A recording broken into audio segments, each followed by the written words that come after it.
Hey, this is Mike at GirlGamer.com. We're here at the SteelSeries suite over at CES 2010. I'm here with Kim Ram, who's the CMO of SteelSeries. He's going to show us some of their new products that they just launched and some of the older products that they are kind of showing off here at CES. So what do you got? I guess the first product I'll show you is this. It's the SteelSeries Psi.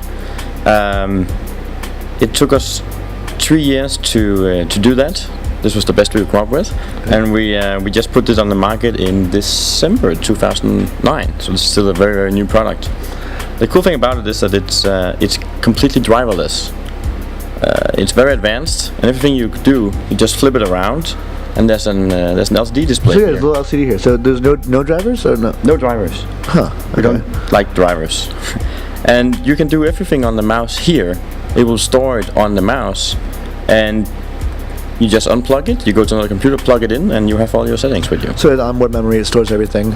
So what we're talking about, sensitivity, acceleration, what we got? Sensitivity, acceleration, something we call exact aim, jitter correction. We have a lot of things in this mouse that is unique to the product, actually. Okay. Very basic example I'll give you. Whenever you go into a first-person shooter game, the first thing you always do is you adjust the screen for your resolution. For whatever frames your graphics card can give you, and you adjust the mouse sensitivity slider somewhere. Let's say you do that at 2.4 for Unreal Tournament or whatever. Basically what happens is that your game software is then taking your mouse movements and then just multiplying them by 2.4, which means that you're losing pixel precision. Gotcha, yeah. On the mouse you can adjust your hardware-based increments, sensitivity increments, in 1. Okay. So what you do in the game is you still need to go in there and then say sensitivity 0 or 1, so the game doesn't interfere with anything. So that's the kind of level precision where we were going for with this one. So what else we have? We have the new headphones, I see. Yeah, we have the Siberia V2. This is the spiritual successor to the Siberia, which we did in 2004. Oh, they're good headphones. Yeah, they're much better now, actually.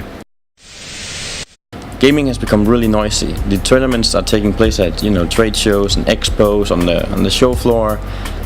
So these are extremely sound isolating. Okay. When you put them on, you can literally hear the blood in your ears. They have a retractable microphone. Cool. One of the criticisms we got on the original one was we had the clip-on thing. Yep.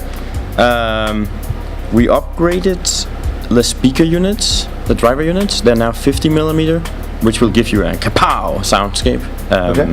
Very clear high, lows and mids. Very, very clear. I'll let you try them in a second.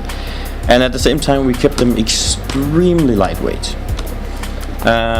We added a rubber base here, really thick rubber base. Cool, got it. Can't really. It's a very, very good product. I'm really proud of this one. So one thing we covered at BlizzCon a while back was the special edition World of Warcraft SteelSeries mouse, which had a lot of cool features, programmable, macros, all that good stuff. Recently there's been some new updates to the mouse in terms of the software and how you use it, correct? Yeah. The cool thing about working with Blizzard is that they're really passionate about everything they do, so they want it to be the best.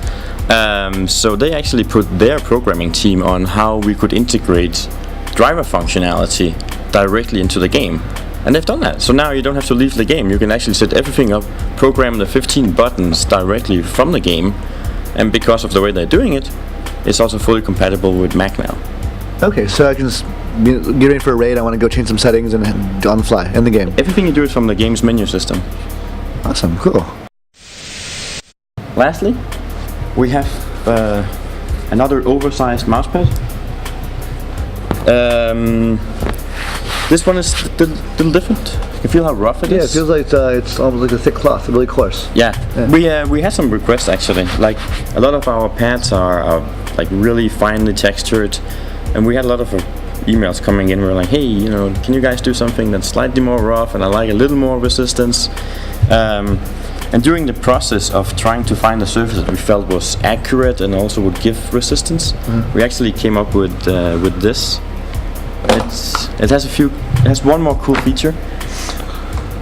Most of our pads are done either through acids, like the aluminum pad we do, that's actually like Yeah. goes into acid and to make it anodized. It burns it in basically. Yeah. Or we do them with heat treatments. This one is done with no heat treatment and no chemicals, and it's actually spill resistant. Interesting. Oh, it's almost like the nano stuff on some of those the clothing. That's cool. Nice. And so is this available now or? Yes, it's coming out in 2 weeks, and it'll be $24.99. So I've been wandering around the SteelSeries suite, and we came across some of these, some more of the limited edition mouse pads that they've been producing for a while now. If you've been following their series, you have they released the StarCraft 2 edition recently, and also the Ion edition exclusive recently as well. And what they just released 2 days ago is the World of Warcraft March of the Scourge exclusive, and you can see it's pretty detailed here. So you'll be able to pick that up soon.